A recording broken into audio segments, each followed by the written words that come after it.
Hello guys, आपका स्वागत है आपके अपने यूट्यूब चैनल राइका एजुकेशन पर। तो जैसा कि आपने पार्ट फर्स्ट में एसेक्सुअल रिप्रोडक्शन तक पढ़ लिया था, अब हम आगे से स्टार्ट करते हैं। Sexual reproduction, the type of reproduction which involves formation and fusion of male and female gametes either by same individual or by different individual of opposite sex. It is a complex, elaborated and slow process in which zygote develops into new organism. Sexual reproduction एक वो process है जिसके अंदर formation होती है और fusion होती है मेल और फीमेल गैमेट्स की, या तो सेम इंडिविजुअल से या फिर डिफरेंट इंडिविजुअल से जो कि अपोजिट सेक्स के होते हैं। ये कॉम्प्लेक्स, इलेबोरेटेड और बहुत स्लो प्रोसेस है जिसके अंदर जाइगोट न्यू ऑर्गेनिज्म में डेवलप होता है। As male and female gametes fuse to form new organism, offsprings are not identical to parents और अमंग देमसेल्फ। जैसे कि मेल और फीमेल गैमेट्स फ्यूज़ करते हैं न्यू ऑर्गेनिज्म बनाने के लिए, तो जो ऑफस्प्रिंग्स बनती हैं वो पेरेंट्स से आइडेंटिकल नहीं होती हैं और ना ही एक दूसरे से। Plants, animals and fungi differ in physiology, external morphology and internal structure but reproduce sexually.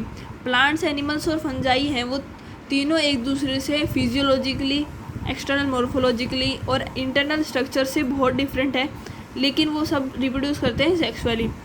Based on process involve in sexual reproduction there are 3 phases of life. Sexual reproduction के प्रोसेस के हिसाब से हमारे पास 3 फेजेज होते हैं life के: juvenile phase, reproductive phase और senescent phase.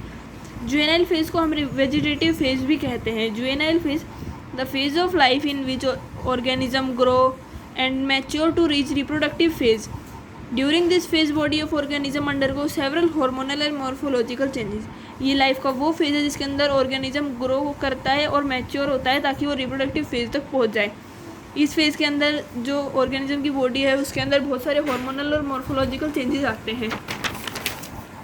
Reproductive phase, the phase of life in which organism produce active gametes and able to reproduce. The plants having flowers are considered to be in this phase. ये life का वो phase है जिसके अंदर organism active gametes produce करते हैं और reproduce करने के एबल हो जाते हैं।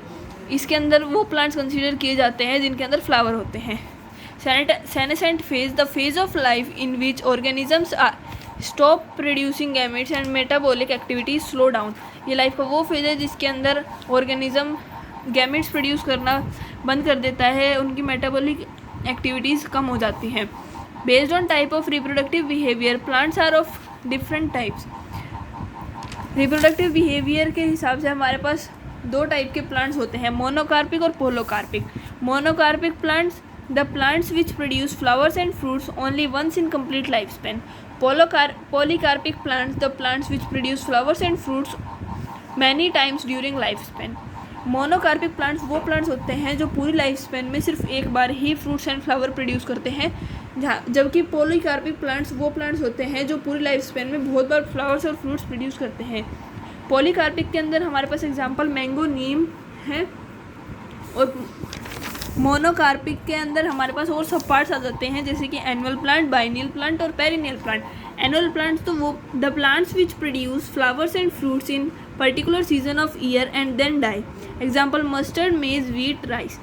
एनुअल प्लांट्स हमारे पास वो प्लांट्स होते हैं जो प्रोड्यूस करते हैं फ्लावर्स और फ्रूट्स किसी पर्टिकुलर सीजन में और फिर मर जाते हैं। इसके अंदर हमारे पास एग्जाम्पल है मस्टर्ड, मेज, व्हीट और rice.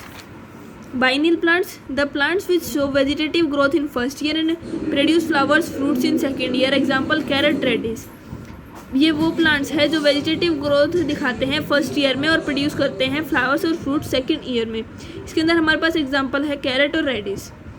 Perennial plants, the plants which grow for many years but produce flowers and fruits only once and die. Example bamboo. Perennial plants हमारे पास वो प्लांट्स होते हैं जो बहुत सालों तक ग्रो करते हैं लेकिन फ्लावर्स और फ्रूट्स एक बार ही प्रोड्यूस करते हैं और फिर मर जाते हैं। इसके अंदर हमारे पास एग्जांपल है bamboo. Bamboo grows for 50 to 100 years, produces large number of fruits and die. Bamboo 50 to 100 years तक ग्रो करता है और फिर बहुत सारे फ्रूट्स बना के और फिर मर जाता है। हमारे पास एक एक्सेप्शनल प्लांट है स्ट्रोबिलैंथस कुंथियाना, ये इसका साइंटिफिक नेम है और इसको हम कॉमनली नीर कुरंजी भी कहते हैं।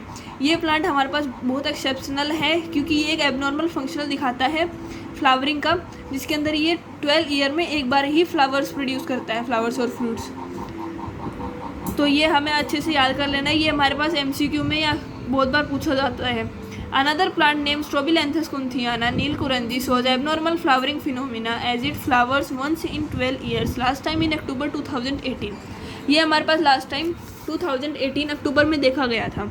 It is plant species occurring in hilly areas of Kerala, Karnataka and Tamil Nadu. ये हमारे पास हिली एरियाज में पाया जाता है, केरला, कर्नाटका और तमिलनाडु में. In body of animal, several morphological and hormonal changes takes place during juvenile phase. Animals की बॉडी में बहुत सारे मॉर्फोलॉजिकल और हार्मोनल चेंजेस होते हैं जुवेनाइल फेज के टाइम पे. Based on the difference in pattern of gamete production, females exhibit two type of reproductive cycles: menstrual cycle and oestrus cycle. Menstrual cycle, the reproductive cycle of primate mammals.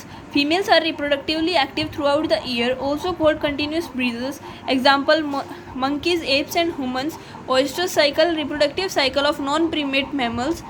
Females are reproductively active in particular season of year, also called seasonal breeders. Example: cow, sheep, dog, tiger, etc. हमारे पास gamete production के pattern के हिसाब से females दो type की reproductive cycle दिखाते हैं, menstrual cycle और ओएस्ट्रस साइकिल. तो इनका डिफरेंस हम पढ़ते हैं. अब मेंस्ट्रुअल साइकिल तो वो साइकिल होती है जो प्रीमेट मैमल्स दिखाते हैं रिप्रोडक्टिव साइकिल, और ओएस्ट्रस साइकिल नॉन प्रीमेट मैमल दिखाते हैं. मेंस्ट्रुअल साइकिल में फीमेल्स हैं वो पूरे साल रिप्रोडक्टिवली एक्टिव रहती हैं, और ओएस्ट्रस साइकिल में किसी पर्टिकुलर सीजन में. मेंस्ट्रुअल साइकिल को हम कंटिन्यूस ब्रीडर्स भी कहते हैं और ओएस्ट्रस को हम सीजनल ब्रीडर्स भी कहते हैं. मेंस्ट्रुअल साइकिल में हमारे पास एग्जांपल है मंकीज, एप्स और ह्यूमंस. ओएस्ट्रस साइकिल में हमारे पास एग्जांपल है cow, sheep, dog, tiger, rat etcetera. अब हमारे पास एक नोट है दिया गया है हमें. The birds in captivity in poultry farms can be made to lay eggs throughout the year, which is not related to reproduction but a commercial exploitation for human welfare. जैसा कि हमें पता है कि पोल्ट्री फार्म्स में birds पूरे साल eggs ले करती हैं, जो कि रिप्रोडक्शन प्रोसेस से रिलेटेड नहीं है, क्योंकि ये एक कॉमर्शियल एक्सप्लॉयटेशन है ह्यूमन वेलफेयर के लिए. तो ये हमें रिप्रोडक्शन के अंदर नहीं लेना है. Hormones are responsible for transition between 3 phases of life in both plants and animals. Hormones है वो हमारे पास लाइफ के 3 फेजेज में ट्रांजिशन के लिए रिस्पॉन्सिबल होते हैं, प्लांट्स और एनिमल्स दोनों में. Certain environmental factors also regulate reproductive processes and behavioral expression of organism. हमारे पास बहुत सारे एनवायरमेंटल फैक्टर्स हैं जो रेगुलेट करते हैं रिप्रोडक्शन प्रोसेस को और बिहेवियरल एक्सप्रेशन को ऑर्गेनिज्म के. तो ये था हमारे पास सेक्सुअल रिप्रोडक्शन का स्टार्टिंग का टॉपिक. तो हमने आज की वीडियो में इतना ही. नेक्स्ट वीडियो में हम इससे आगे का टॉपिक पढ़ेंगे.